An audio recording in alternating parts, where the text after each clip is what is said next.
So, what I want to do today, John, is I think as a nice companion to the Built to Sell book would be learning more about your story.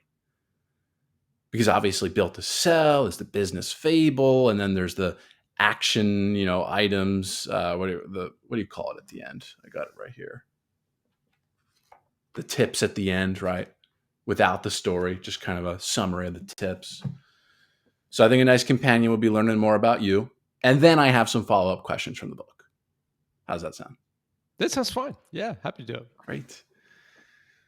Well, John Warrillow, thanks so much for being here. And I am happy to welcome you onto the show. I want to point out, first and foremost, Built to Sell. Get the book. I've got it right here. Really my favorite business book, or I would say my top two favorite business books in the world. I think maybe the other one is The E-Myth. I think they kind of dovetail nicely, right? So, Built to Sell, you have to get that book. If you run a business of any kind, you should probably get that book. Built to Sell Radio, which honestly, John, as much as I love the book, I actually haven't listened to Built to Sell Radio yet. And I've been meaning to for at least the past 8 weeks, and I just haven't done it. I don't know. Maybe I forgot to subscribe and it doesn't show up on my homepage or whatever, but I've got to make a concerted effort to do that. I've heard it's very good. And someone that I know, he had me on his podcast a long time ago. I think Colin is your producer. He's a good guy. I like him. When I was on his show, that was like my favorite podcast interview I've ever done. He knows what he's doing. Great. That's great. Yeah, Daily Grind. It's awesome. Yeah. So John Warrillow is, of course, the author of this great book, Built to Sell, Creating a Business That Can Thrive Without You. He's built and sold numerous businesses and just a business professional that I look up to as a human being and as a business professional. I really want to learn more about him today, and that's what we are going to do. So, John, without further ado, let's dive right in, start learning more about who you are. So my first question for you is, what did you want to do growing up? I always wanted to be an entrepreneur. I think I always aspired to have my own company. I actually also was really intrigued by media. So at one point, I wanted to be a 60 Minutes Mm, interviewer. So I don't know if you know the old 60 Minutes routine where you'd kind of go into a car dealership that was like rolling back odometers on people's cars and try to sell used cars for more than they're probably worth. I always found it really fascinating to be sort of a kind of a journalist and an interviewer, and it's been a common theme throughout my life. You mentioned Built to Sell yeah. Radio. I interview entrepreneurs about their exit, and I've been doing it for 7 years, and so it's all kind of come full circle in a way. Yeah. Very much doing what you wanted to do within this realm that of life that you've mastered, which is kind of selling businesses. Yeah, I mean, that is a general like a theme throughout the work that we do now. It's very much about how do you build a company that has value to somebody else. So we Yep. talk about building, accelerating, and ultimately harvesting the value of a company. It's funny, we as entrepreneurs, I think, are indoctrinated to some extent by the media and by pop culture that growing the size of your company, revenue, number of employees, is the ultimate sort of Yeah. badge of value, badge of honor, and I think that's just wrong. I think Yeah. revenue is kind of vanity and value is sanity, and so we talk more about it's one thing to grow your revenue. That's great. But if it's all dependent on you or one customer, Yeah. that's not a transferable business. That's just a job that is masquerading as a business. What entrepreneurs need to think about and what acquirers want is diversity among customers and a business that can thrive without the owner. And that's a different beast to create. And that's where you're creating value as opposed to just revenue metrics like number of employees or Yeah. excuse me, vanity metrics like number of employees or revenue. I have so much I want to comment on there going back to the revenue thing, that's not the best metric. In my words, I would say because, okay, you made $2 million in revenue. All right, well, how much was profit? That's another thing to consider too. And, Alex Stapleton in Built to Sell, he had high revenue numbers, but like the profit, I felt like was when I heard the profit numbers, I was like, dang, that's low. But anyhow, and then moving on to headcount, people kind of share that, especially founders, and I've fallen into this trap as well, as like a ego flex type thing. 100%. Like, oh, I have 20 people, 30 people, whatever it is. And that's not the best metric either. When people ask me how big my organization is, I'm like, well, Instagram sold for $1 billion with 13 employees. Like, that's not a good metric.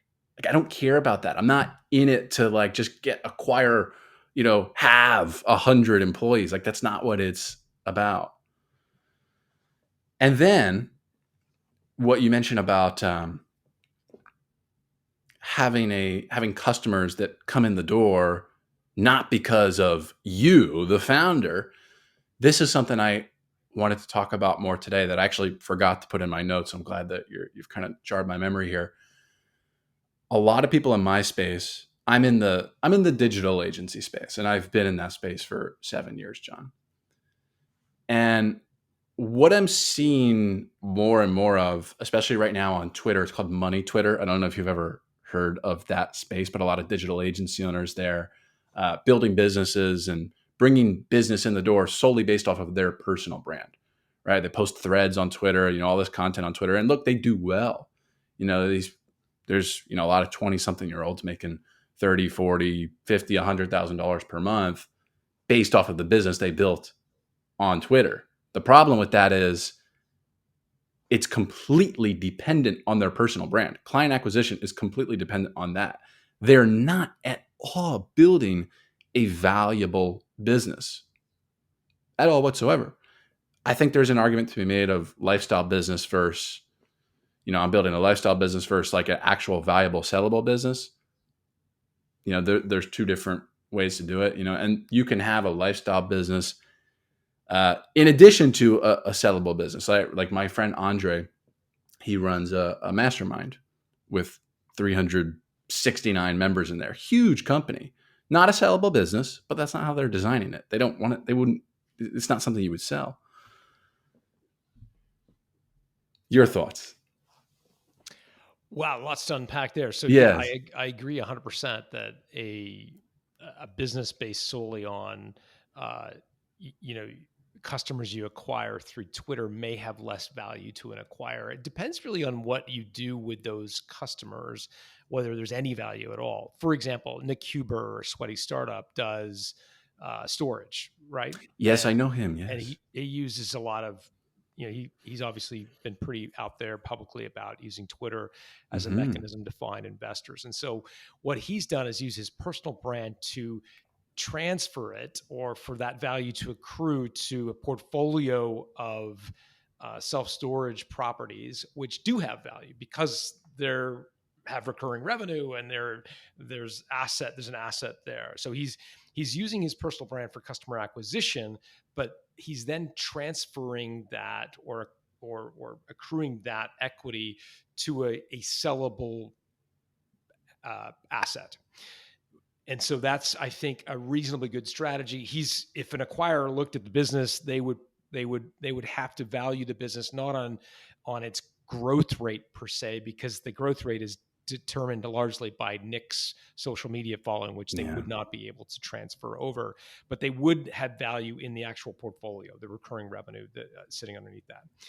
Where you're not going to get a lot of value from an acquirer and acquirer's eyes is if you are selling some sort of information product, some sort of conference event, Yeah. mastermind, which is dependent on you to deliver. So in Nick's case, the difference is that the self-storage is not dependent on him to deliver. It Yep. exists unto itself. Whereas if you're building a mastermind, building an event, a newsletter, anything that is heavily dependent on you to kind of show up and deliver the value, that's not really going to be transferable in a traditional sense. There are ways you can transfer those businesses, but they usually depend on a fairly significant earnout where Yep. most, if not all, of your proceeds are in the future. I interviewed Josh Abramson, the guy who started College Humor, Hmm. started Vimeo, Busted Tees, and he was offered $9 million for collegehumor.com in his dorm room. He's still at university at the time. Yet when he unpacked the offer, it was 8.8 million in an Yeah. earnout and 200 grand in cash up front. So it was largely Wow. it was largely fictitious. It wasn't a real offer. It was much more a Predatory. much more predatory. Thank you. Good word, Jordan. That's a good word. And I think that's the way those sorts of deals are structured. If you are the business, if it depends on you showing up. Yeah. I want to talk more about this. I could talk about this all day, but I want to go back to you here. We went down a rabbit hole. Did you go to college? And if so, what was it for? Oh man, this like I'm 50, almost 2 years old. So like this is going back a ways. So yes, I went to college. I went for I left early. I went for a communications degree. You'll recall my interest in sort of interviewing in 60 Hmm. Minutes and stuff like that. What I found it was that communications was at the school I went to a hybrid of the film department and the sociology department, and neither knew anything about communications. It was the worst program delivered by the worst professors I've Hmm. ever experienced. And so I left early. It was a waste of my time, my parents' money. It was Yeah. just a total disaster. So yeah, I went, but I didn't really get much out of it. That's kind of how it goes For in some people, and college. other people get a tremendous amount. I mean, Sure. I interviewed Steve Murch, a great entrepreneur, a friend, and he's built a couple of companies. One he sold to Microsoft for about tens and tens and tens and tens of millions of dollars. He went to Harvard undergrad. He got a PhD in computer science from Carnegie Mellon, and I think a Stanford MBA. I mean, he's the most qualified, credentialed person I've ever met, and he's an entrepreneur and a very, very successful one. And so Mhm. I always I find myself as a knee-jerk reaction, Jordan, kind of shitting on MBA and shitting on business school and say, oh, you don't need that. I always go back to Steve and go, actually, there are examples of tremendously successful entrepreneurs who are very well credentialed academically. And so Totally. I have to check myself when Totally. I go down that rabbit hole. I got you. Yeah, I'm with you. So you dropped out of college, and then what happens after that? I went to I went to work at a radio station, and I did promotions and sales and all kinds of stuff. I had an idea for a radio show where I would interview entrepreneurs. Now again, this goes back to 19 I want to say 93, 94, 95, something like that. So think about this in the context of well before iPhones, well before like podcasts. I mean, this is when you consumed media on radio. And I had this idea for the show about entrepreneurs, and I wanted to interview them and ask them sort of if they know then what they know now, what they might do differently about their their journey in entrepreneurship. And I pitched this to the company I was working for, which is one of the largest, radio production companies in Canada. And they said, that'll never work. Mhm. Uh, and that was like the red flag to the bull. I was like, it will work, and I'm going to show you. So that I left the radio station and I created that show. It was called Today's Entrepreneur. It became nationally syndicated in Canada. We were in 22 different radio stations, talk radio. I interviewed a different entrepreneur every day for 3 years, and I asked Mm. them one simple question, which is the one I just referenced. If you know then what you know now, Mhm. what would you do differently? And it was all just similar to what you're doing today, is trying to interview entrepreneurs and find out like what's the secret here, like how do you go about building a successful company. Yeah. So it was a wonderful experience, and it was like baptism by fire. It was Yeah. learning from some of the best entrepreneurs. Great, Living the dream. living the dream. Exactly. So then from there, I imagine you become armed with the know-how, the Gosh, yeah, beginnings. yeah. And then I started just like creating businesses. How old are you at this point? Gosh, I must be 20, mid 20s, 25, 27. So Mm, I don't recall specifically, but in that range. And so, yeah, so just got involved in building businesses. I had a marketing agency. So similar to the kind of guy in Built to Sell, yeah. a lot of your listeners would empathize with that. I had an events business. The radio production business was one that we eventually rolled the show into. I had a market intelligence business, and that one was an interesting business because we worked with very large enterprise customers, big Mhm. banks and phone companies, and helped them understand the SMB market. Um, and then more recently, well, I shouldn't say more recently, I took a break from entrepreneurship in 2008. And we moved to Europe for 3 years, my family Mm, and I, which was really cool. And then I started Value Builder, which is a SaaS product yeah. that I focus on most of my time on now. We also Mm. have a new SaaS product called VidGuide, which is pretty fun too, and taking up a lot of my energy. So yeah, What was the first business? It wasn't the events business. It sounds like it was number two. What was before that? there were a couple that ran simultaneously. So the radio Hmm. production business would have been the first one. And how'd it go? Yeah, good. I mean, again, we got the largest bank in the country to sponsor the show, and with Hmm. radio production, what you come to realize pretty quickly is the sponsor is a big part of the of the equation. So yeah, I mean, this goes back a long time, so it's kind of interesting, but it's been a while. So those experiences are ones that um, I learned a little bit from in the radio production space. It was it was how to work with sponsors. It was how to work with different stakeholders. We had a syndication company that we used to syndicate the product. So that was that. Yeah. It just feels so long ago. The experience is so dated that I'm embarrassed. Not I embarrassed. understand. I feel like it's not really that relevant to today's world, Yeah. just because the whole world has changed obviously so much since then. No, totally. What was the events business the first one that you sold? Yeah, the events business was one that we sold the radio production back to uh, the syndication company that was doing it. So that was um, the first one, and then the events business would have been um, it would have been next. Yeah. Um, Yeah, and the digital age, like it wasn't a digital agency; it was a marketing agency. No. Except again, if you go back then, the the marketing was a different sort of medium. It was not like digital stuff. It was brochures and the logos and those kinds of things. It wasn't. It Yeah. wasn't a digital agency Yeah. back in the early '90s. I thought it was quite interesting in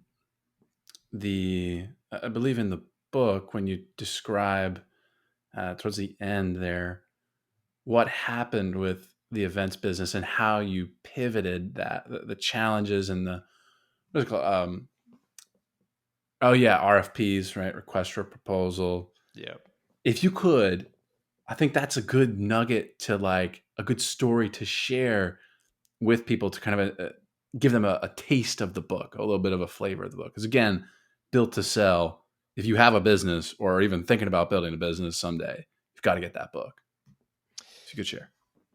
Yeah. Look, I mean, the if you're like the story in Built to Sell goes back to experience that I had actually in the market intelligence business, which was that responding to requests for proposal is almost a fool's errand. In the end, Yeah.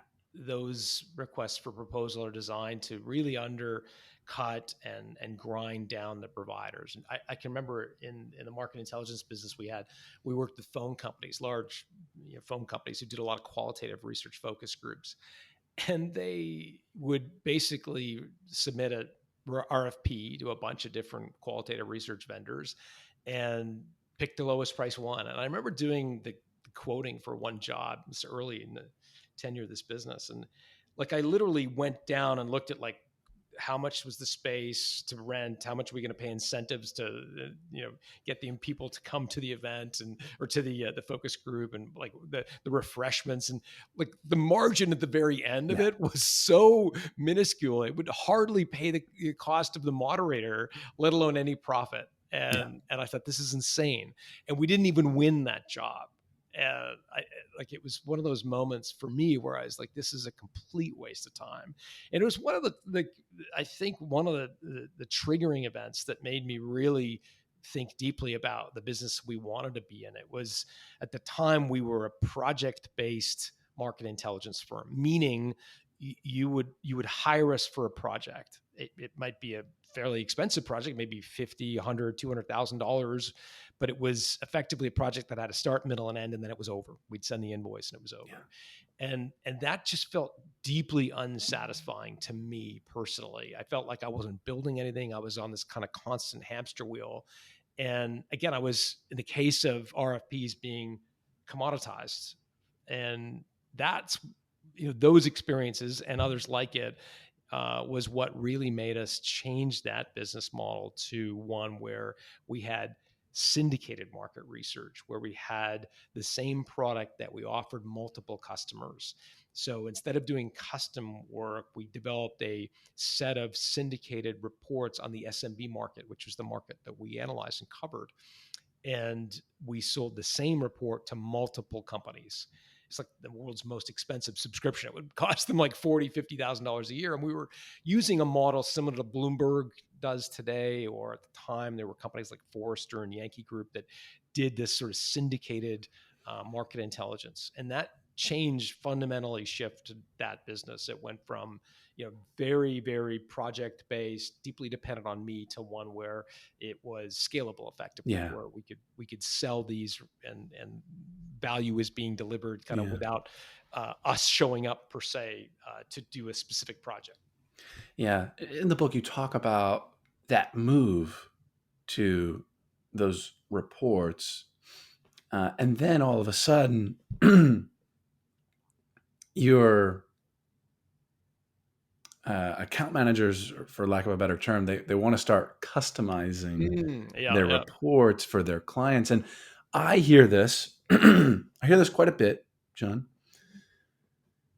because I'm all about having a set process, right? You describe in the book, Built to Sell, the 5-step logo design process.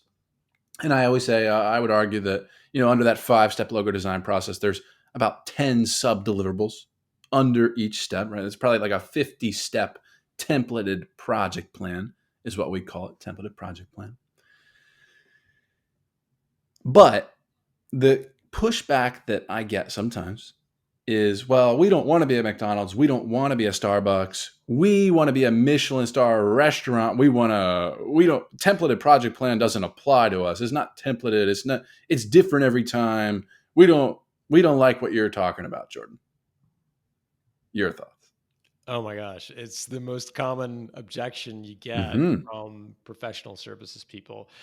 And I would just say that I don't think you can rewire the professional services mind, which is why I really encourage people not to hire people in Yeah. the services industry. Yeah. So the world's worst thing you can say to me when you're like looking for a job at any of the companies that I've been involved is I work in advertising, or I worked in an Mhm. advertising agency, or I worked at a marketing agency.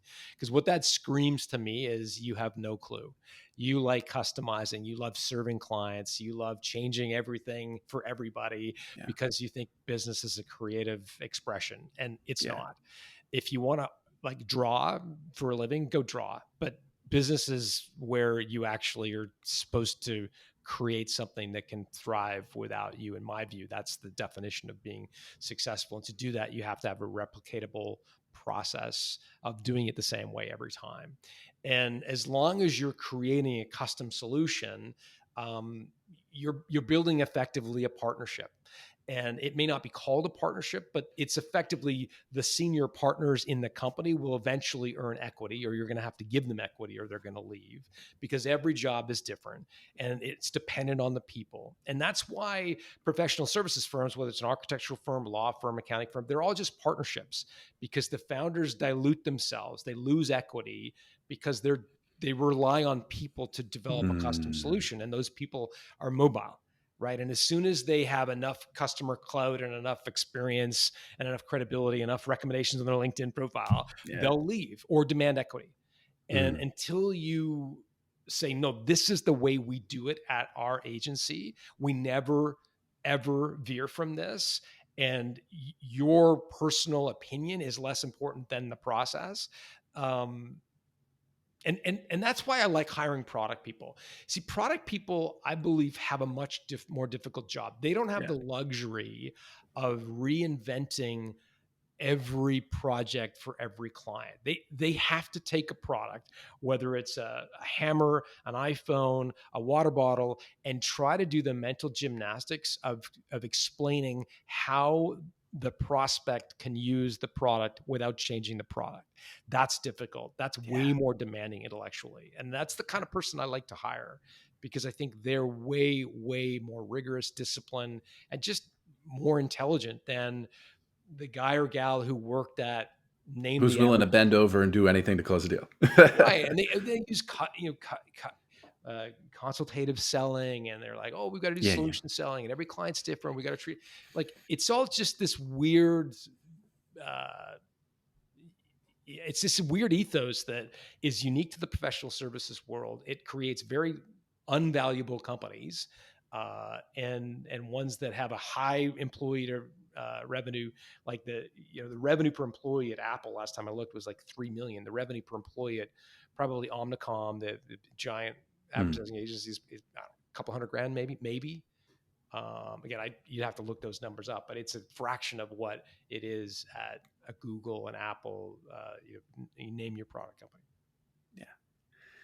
That's why whenever I'm interviewing somebody and I hear that, and they tell me that they worked at a, like a T-Mobile, I'm like, yes.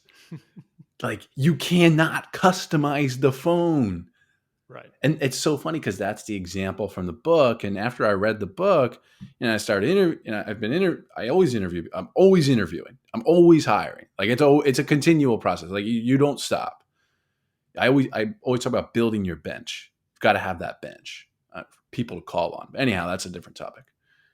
Um, and I start hearing now that after I read the book years ago, oh, I worked at this phone store or that phone store. So it's actually quite common.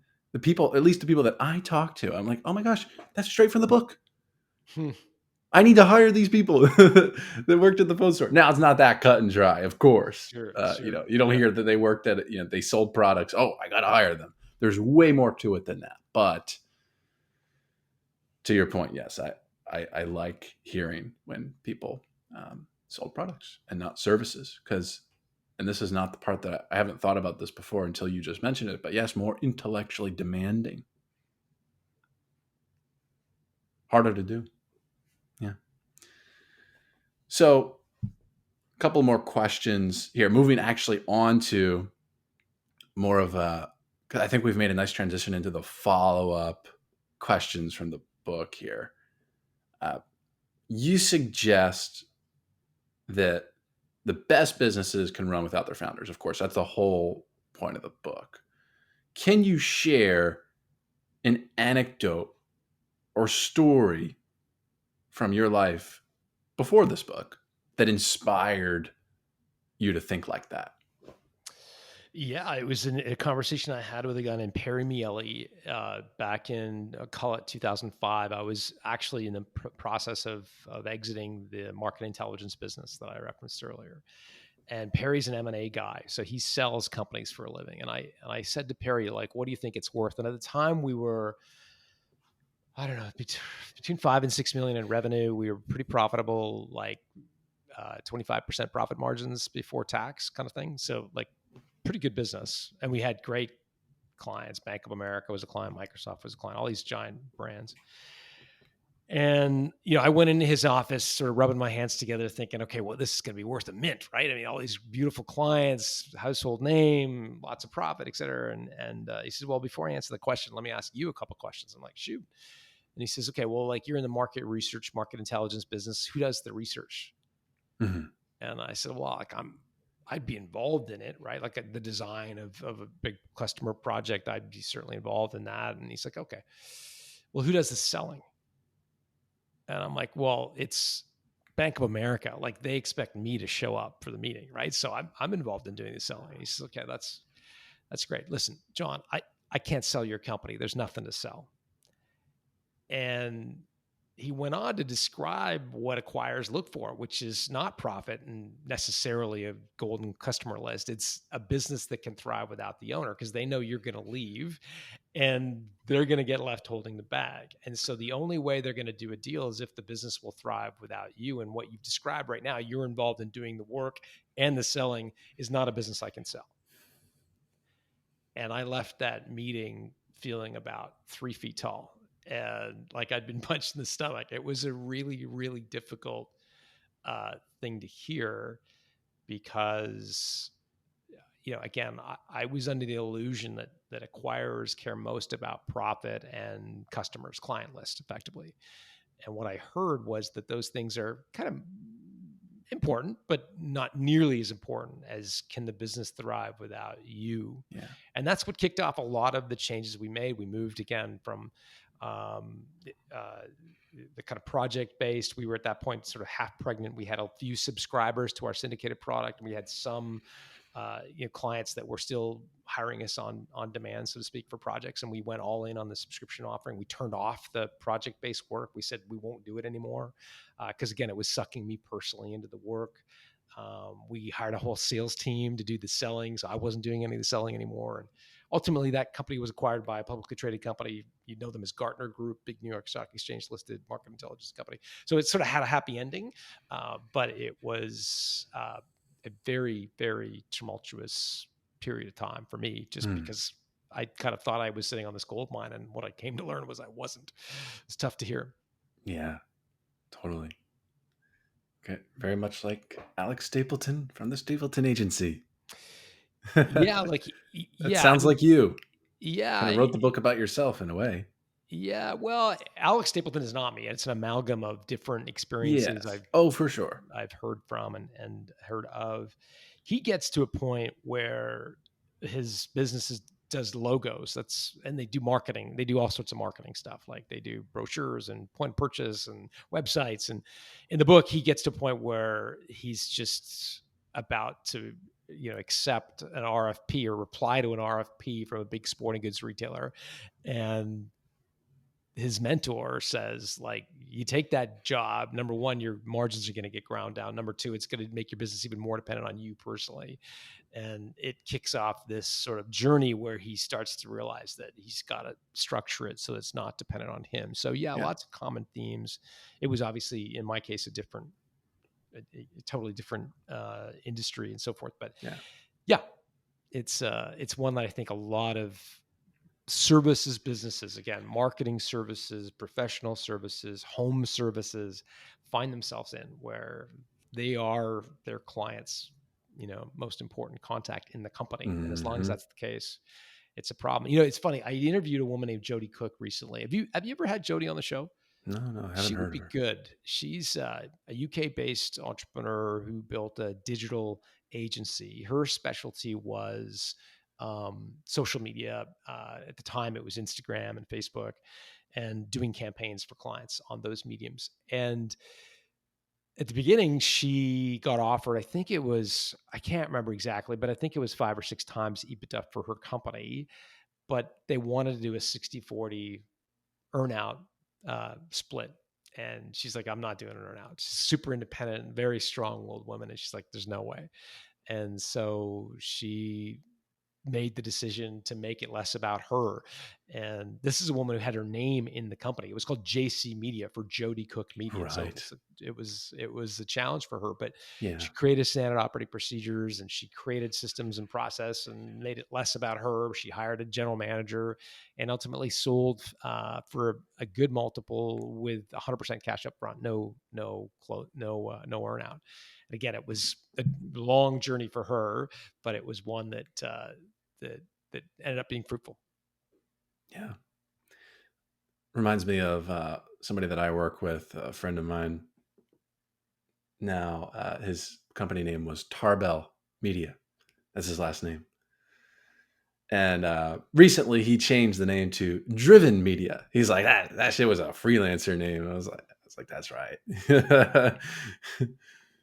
Yeah, it's funny. Names are problematic. They can be problematic if you use your surname in the company name. And to be clear, the market intelligence firm that I had was called Warrillow.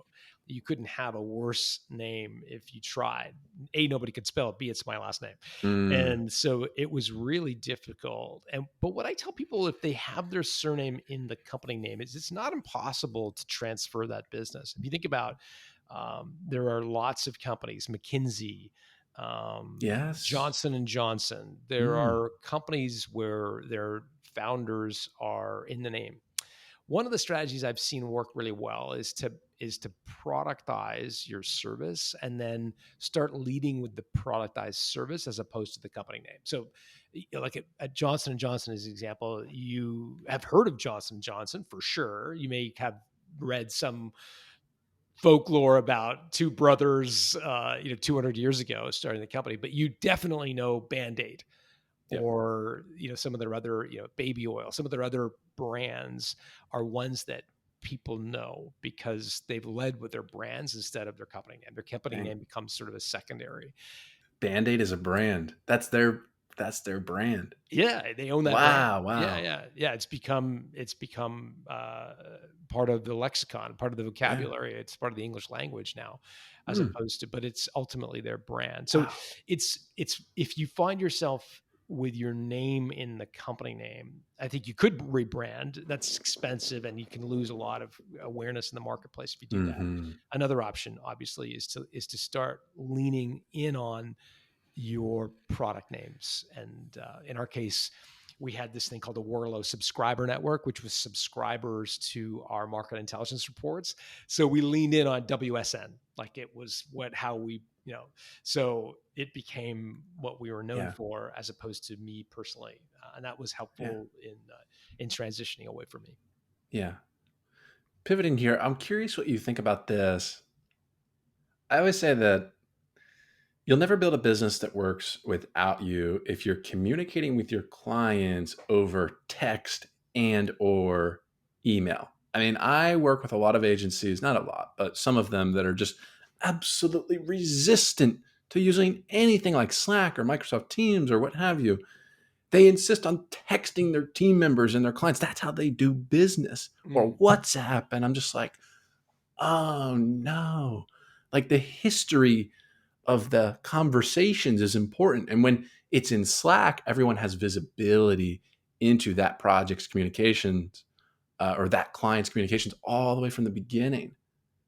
Harder to build a business that works without you if you're texting, if you're just texting or call or emailing clients. Agree or disagree? Oh, 100%. Yeah, Yeah. 100%. I mean, yeah, like one point of failure in an email string, even, I mean, you could CC people in an email string, but in text, it's literally one point of failure. You get hit by a bus, that entire string of communication One you had point of with the failure. customer. is gone. So that's not a good approach. Again, the analogy that I've used, and it may land on deaf ears for your listeners. It may resonate. I'll share it, and they can decide. It's, for a lot of entrepreneurs, we think of our role as the CEO of our business, the driver. I hear a lot. I'm the driver of my company. I'm the rainmaker for my company. That's another one that a lot of entrepreneurs feel like they're the ones who win the new clients, and they pass them Hmm. off to their team to kind of manage. And so they're the sort of rainmaker, the front end of the front of the spear, so to speak. And I think those are all fine analogies. I prefer the analogy of a parent, and that is, once you have kids, you really start to submerge your ego, or at least I should speak for myself. I found myself um, feeling less focused on my success personally, Mm. and was much more interested in how can I make them successful? How can I turn them into kids who are independent, happy, able to thrive in the world, do something, make some contribution to the world. And when that's your lens on your company, and you're thinking less about winning the next client or landing the next deal, and thinking, how do I structure this business? Almost like a parent thinking about their kids. How do I get them to be independent, to be able to go off to college and live independently, to get their first job and not Yeah. need me to get it for them? Yeah. And that's a very different way to think about your company. And if that's your lens, then you make all kinds of different decisions than you would if you're thinking of your job as being the rainmaker. If you're Yeah. thinking of yourself as a parent, you want to invest in standard operating procedures so people know Hmm. what to do when you're not around. You want to make sure you've got salespeople so that you're not the one that customers want to see and hear from. You've got processes for collecting payments and dealing with banking. You're just going about the whole business in a totally different way. And I think ultimately that is the true definition of entrepreneurship. I think there's lots of examples of very successful people. Joe Rogan comes to mind, Oprah Winfrey, who have incredibly lucrative jobs, but I wouldn't consider them really amazing entrepreneurs, because those jobs die when they stop doing what they're doing. Yet I think when you think about people who build businesses that will then go on to survive them, even individually, like if you think about Steve Jobs, he's sadly passed away, Hmm. yet Apple is the most valuable company in the world, or one of the most valuable companies. To me, he's given birth to a business, right, that will be here long after he's gone. I think that is the ultimate uh, expression of entrepreneurship, is to give birth and parent a Yeah. company to being an independent entity. And, Wow. and that's a different job than got to hit the next revenue milestone or the next EBITDA milestone or win the next client. Wow. Give birth to a business. That could be the title of the podcast. And parent it. It's not easy to get Yeah. a kid through 18 years of life Hmm. to the point where they're, able to go off in the world and find, plot their own course. That takes a Yeah. lot of work as a parent. I can say it firsthand. I cannot. Not yet. But goes without saying, if you are the rainmaker, that's no bueno. Don't want that. If your employees have to constantly come to you to figure out how to do things, ask questions, that's also no bueno. You don't want them to be dependent on you past a certain point. Think about the company, like personify the company as a human being, like as opposed to in any one individual. I would Sure. just encourage you to think about the company in the early days as an infant that needs you to do everything for it. But if eventually you want to get it out of Yes. diapers and able to kind of at least kind of walk a little bit on their own, Yep. and then eventually to becoming a full-fledged adult. It's the company that I would encourage you to personify. Mm. Just a tactical little thing that Jody Cook did. I referenced her a couple of times. She Hmm. was the one who ran the social media agency in the UK. when employees came to her and she was going through this process of like, what do I need to systematize? What do I need to create standard operating procedures around? She just kept an 8.5, 11 piece of paper on her desk. And when anybody asked her questions, she just write it down. And at the end of the day, she knew that those were the things that she needed to create standard operating procedures around. And it was a very crude sort of analog way to do it, but I think it was brilliant in the sense that those are the questions that you're getting asked. That's, in this case, you're the bottleneck when you're having to be the person answering those questions. So create a process that basically answers it for them. Yes. And I think that was a great Yes. little hack that Jody used that I think a lot of Mm. folks could benefit. Yeah. I talk about a fully functional learning management system, John, as SOPs that teach team members how to do things step by step, trainings that teach team members how to think, and then a frequently asked question forum, a log of all FAQs that have ever been questions that have ever been asked that guides people all along the way.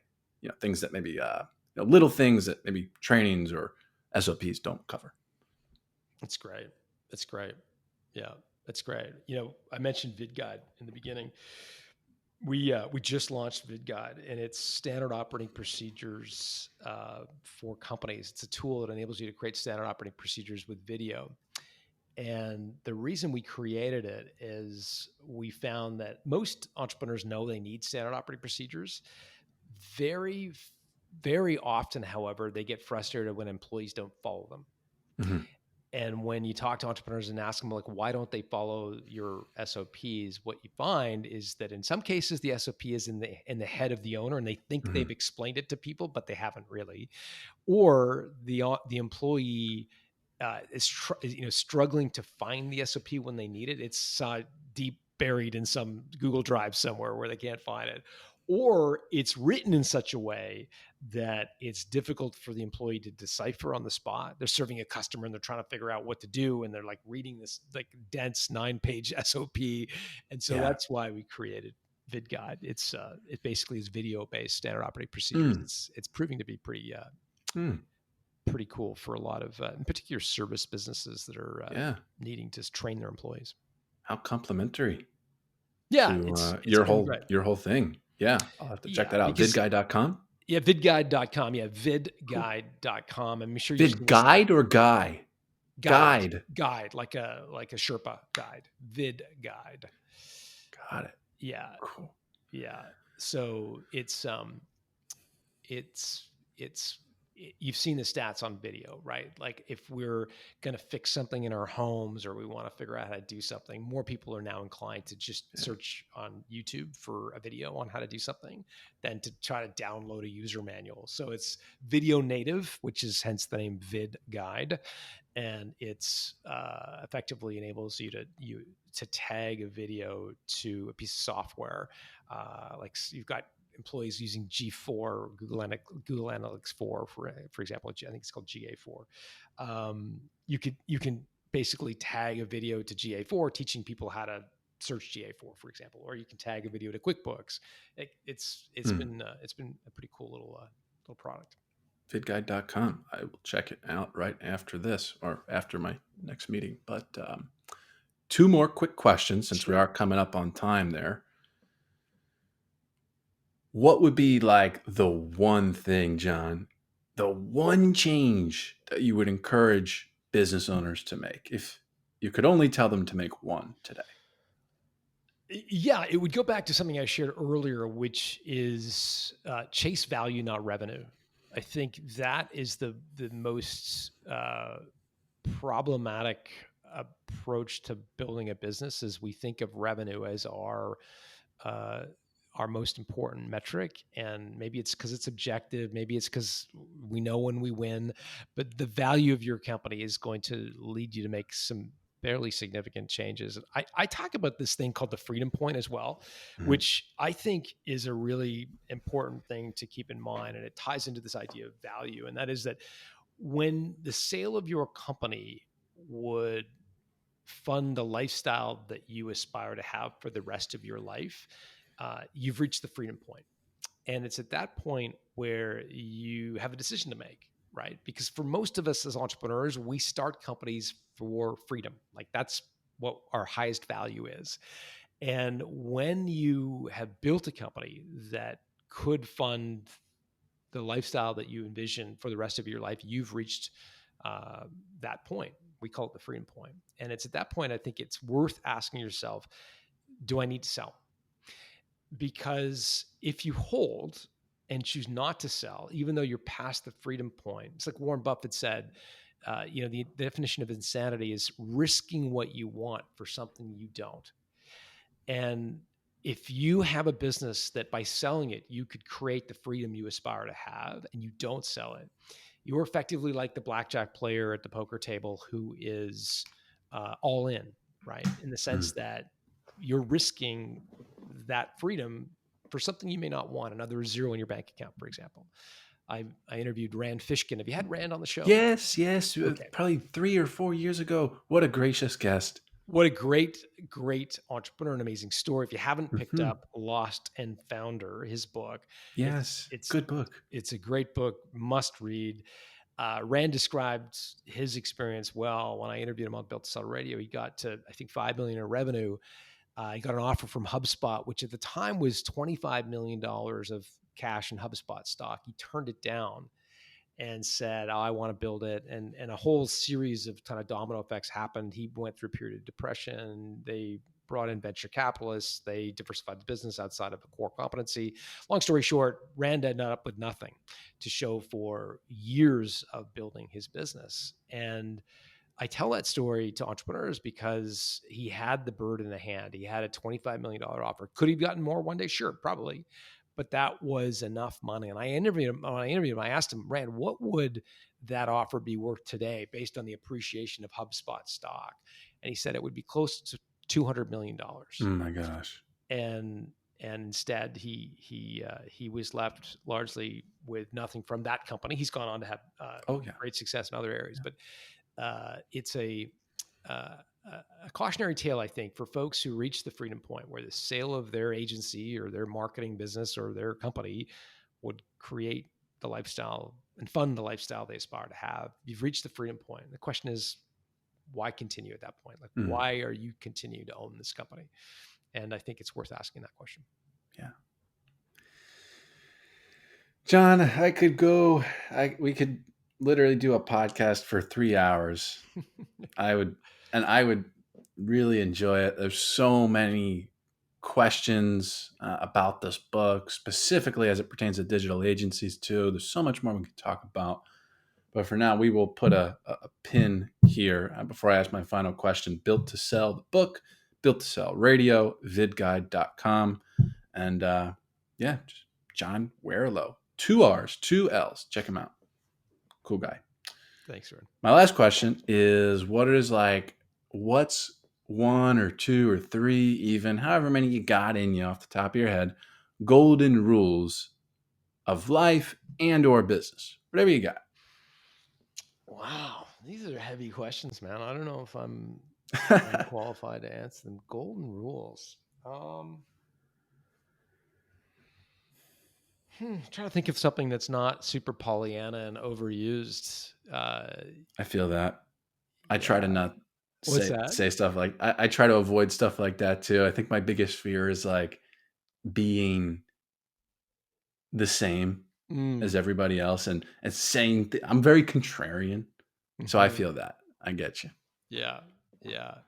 I mean, I can go back to things that I talk to my kids about, and I think ultimately one of the things that I think we need to be mindful of is that if you have the skills to be entrepreneurial, and I don't necessarily mean an entrepreneur, I mean, you could be an entrepreneurial person inside a company, but if you have the skills to be an entrepreneur, to conceive of an idea, to sell it to others, to execute it, et cetera, you have the ultimate parachute, the ultimate kind of get out of jail free card. You have the ability to do whatever you want in life. And I think that's a very small percentage of the population. If you think about most people, uh, firefighters, police officers, nurses, doctors, academics,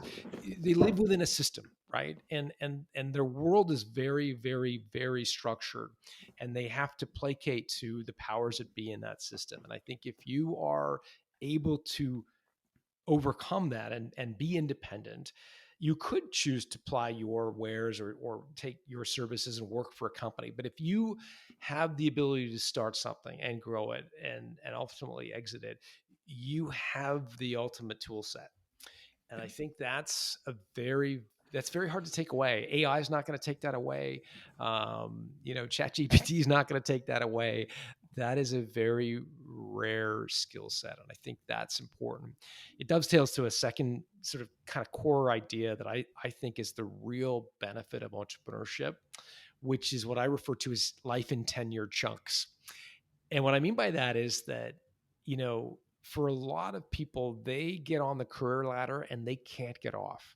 Like if you become a lawyer, you have to stay on that career ladder until you choose to retire, or you will be run over, right? Because there's a very specific trajectory. And if you choose to pause or take a break or hit a plateau, you will never go beyond that, because there's a Christmas tree hierarchy in a law firm. It's similar if you go to work for Microsoft, you go to work for, in a giant corporation, you're on the career ladder and it's very difficult to hit pause. Now, those companies and those organizations have lots of benefits, right? They've got Mhm. healthcare and all sorts of benefits. But I believe the one tremendous benefit of entrepreneurship is to live your life in 10-year chunks, is to build something, grow it, sell it, and then take a giant break. Could be a Mm. year, could be 2 years, and travel, experiment, do something completely outside of your realm. And if you think about your competency or your core skill set is the ability to be an entrepreneur, you never lose your space on the career ladder. You just start exactly where you left off and build another company. And that is a luxury most people in the world do not have. And it is a tremendous luxury if you actually lean into it. Again, I referenced in my case, uh, my family and I, we moved to Europe for 3 years. I had young kids. I spent 3 years learning French and doing all kinds of crazy stuff. And it was amazing. Time of my life. Could never have happened had I been an employee For of a sure. company. Just wouldn't have Yeah. happened. Wouldn't have been Yeah. Yeah. possible. So I think those two things is what I would leave your listeners with: is the power of entrepreneurship and life in 10-year chunks. John, you're the man. Thanks so much. Thank you.